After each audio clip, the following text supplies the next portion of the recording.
Site de rencontre, plateforme de seconde main. Sur Internet, vous êtes la proie facile. Et attention, on ne sait pas qui se cache derrière, on ne sait pas à qui on a affaire. À qui a-t-on affaire?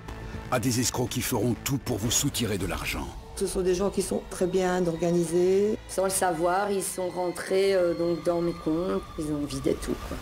Ils agissent souvent de loin. Ils sont fiers de leurs méfaits. Un seul client, 19 000. Alors, attention aux arnaqueurs du web. Oh, ceux-là, je les aime pas. C'est pour moi l'arnaque la plus choquante de ce soir. Ce sont des gens qui souvent ont des faux profils et qui sévissent sur Tinder, sur Adopte un mec, sur quel autre site? Glidden, par exemple. Vous êtes sur Glidden?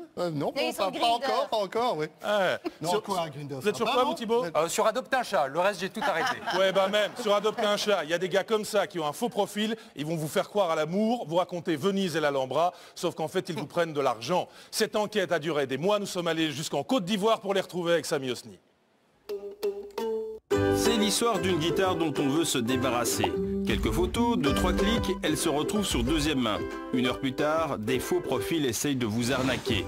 Même histoire sur un site de rencontre. Vous pensez avoir trouvé l'amour de votre vie? Encore un faux profil qui en veut à votre argent. Alors qui se cache derrière ces messages aguicheurs?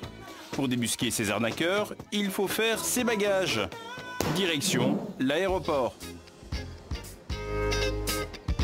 Après plusieurs mois d'enquête, nous avons réussi à débusquer ces arnaqueurs. Aujourd'hui, nous partons à leur rencontre en Côte d'Ivoire. 9 heures de vol pour la capitale Abidjan, où se sont spécialisés ce qu'on appelle ici les brouteurs, les pros de l'escroquerie sur Internet. Une activité illégale, passible de peine de prison ferme. Autant dire que tout se fait en secret. Nous avons donc dû passer par différents intermédiaires pour enfin les rencontrer. Une cahute dans un quartier défavorisé. 2 brouteurs écrivent à leurs victimes des mots d'amour. Un conte de fées pour les dépouiller. T'es en train de draguer en espagnol. Oui. Tu parles la langue? Non, je parle pas la langue. J'essaie de traduire. Bon, ça marche. Avec la traduction Google, ça marche. Là, je suis en train de me faire passer pour une femme. Et pour soutirer de l'argent à mon blanc. Parce que là, il m'a promis, il m'a envoyé 700 €. Voilà, là, je suis en pleine conversation avec lui.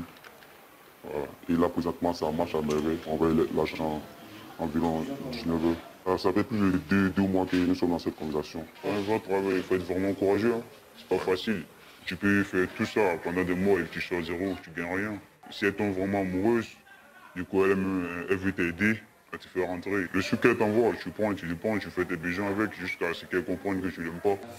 Koné et Kader sont des gagne-petits. Ceux qui s'en sortent mieux arrivent à se payer un smartphone, l'équivalent de 4 mois de salaire ivoirien. Pratique, car avec ce téléphone, Moussa opère directement de la terrasse d'un café grâce au Wi-Fi. Lui se fait passer pour un jeune mannequin français dont ils veulent la vie sur Instagram. On gagne plus que d'autres fonctionnaires en Côte d'Ivoire ici. Un client, c'est quoi ton record sur un? C'est un seul. Un seul client. 19 000. D'abord, elle a envoyé 150 €. 150 €, j'ai augmenté 500 €, 500 €, 1000 €, 1000 €. 2000, c'est parti 2000 € jusqu'à 19 000 €. Même actuellement, elle est toujours là. Les gens ne sont pas naïfs, stupides? Non, ils ne sont pas naïfs. Pourquoi? C'est nous qui sommes intelligents. Aucun de nos prédateurs du web n'a vraiment de remords. Brouteur, c'est pour eux un métier pour sortir de la misère. La Côte d'Ivoire est l'un des pays les plus pauvres au monde. Internet est donc devenu une aubaine, un travail à plein temps pour ces jeunes désœuvrés. Certains brouteurs sont même devenus des stars locales à Abidjan. Certains se filment jetant des billets de banque sur les pistes de danse. Un affront de plus pour les autorités locales, impuissantes à endiguer ce fléau.